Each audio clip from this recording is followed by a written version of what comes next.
il est très peu probable que le prince Harry ait reçu une avance de 20 millions de dollars pour ses mémoires, selon un expert. Harry écrit un ensemble de mémoires intimes pour couvrir sa vie de l'enfance à la paternité. Le livre du duc de Sussex devrait sortir fin 2022 par l'éditeur Random House. Peu de temps après cette annonce du 19 juillet, il a été largement rapporté que Harry avait reçu une avance de 20 millions de dollars, environ 14 millions de livres sterling. Cependant, Eric Schiffer, expert en gestion de marque et de réputation, estime que cette somme rapportée est loin de la réalité. Il a déclaré à Express.co.uk, « Cela ne correspond pas à l'économie de l'édition moderne, ce n'est tout simplement pas réel. Les chiffres sont probablement importants mais loin de cela, bien qu'il pense qu'il est peu probable que le duc de Sussex ait reçu un chèque de 20 millions de dollars, M. Schiffer pense que le livre de Harry recevra beaucoup d'attention du public. Il a déclaré, « Cette somme de 20 millions de dollars est tout simplement trop élevée, mais je pense que le livre attirera une large attention à la lumière du timing. En outre, cela attirera l'attention en raison des spéculations sur ce qu'il y a à l'intérieur et si cela aura plus de révélations sur le prince Charles et peut-être sur la façon dont Meghan et Harry ont été traités au palais. » Monsieur Schiffer pense également qu'il est possible que Harry utilise ce livre pour réduire l'écart créé par la rupture avec la famille royale. Il a déclaré, « Il y a une chance que Harry aille dans une direction différente avec le livre, et j'espère qu'il le ferait, cesse de le considérer comme un moyen de renouer avec la famille et de réparer la douleur atroce.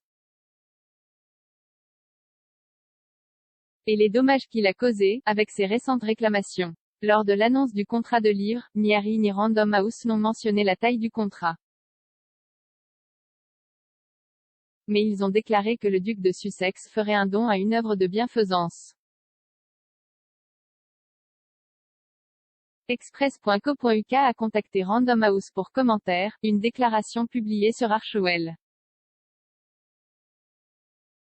Comme a déclaré que le livre partagera le récit définitif des expériences, des aventures, des pertes et des leçons de vie qui ont contribué à façonner Harry. Parlant de son travail en cours, le duc a déclaré, « J'écris ceci non pas en tant que prince que je suis né, mais en tant qu'homme que je suis devenu. » J'ai porté de nombreux chapeaux au fil des ans, au propre comme au figuré, et j'espère qu'en racontant mon histoire, les hauts et les bas, les erreurs, les leçons apprises, je peux aider à montrer que peu importe d'où nous venons, nous avons plus en commun que nous ne le pensons. Je suis profondément reconnaissant d'avoir eu l'opportunité de partager ce que j'ai appris au cours de ma vie jusqu'à présent et j'ai hâte que les gens lisent un récit de première main de ma vie qui soit exact et totalement véridique. Harry a déménagé en Californie avec sa femme Meghan Markle et leur premier-né Archie Harrison en mars 2020, quelques jours seulement avant qu'ils ne quittent officiellement leur poste de membre de la famille royale. Depuis, ils ont créé leur propre organisation, Archewell, qui comprend une fondation à but non lucratif et 2 sociétés de production de programmes audio et télévisés. Fin 2020, ils avaient également signé des accords avec Netflix et Spotify pour créer du contenu exclusif pour ces géants du streaming. Plus tôt cette année, il a été annoncé que le duc de Sussex avait également été nommé Chief Impact Officer de la société de santé mentale et de coaching BetterUp. Au cours des derniers mois, Harry a également fait une série de révélations concernant sa relation avec la vie royale et ses difficultés et celles de Meghan en tant que membre de la famille royale.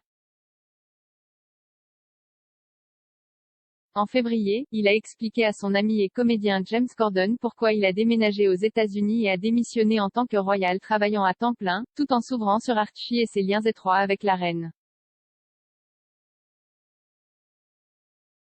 Quelques semaines plus tard, lui et Meghan ont été interviewés par Oprah Winfrey lors d'une conversation de 2 heures au cours de laquelle ils ont lancé des allégations dommageables de négligence et de racisme contre la famille royale.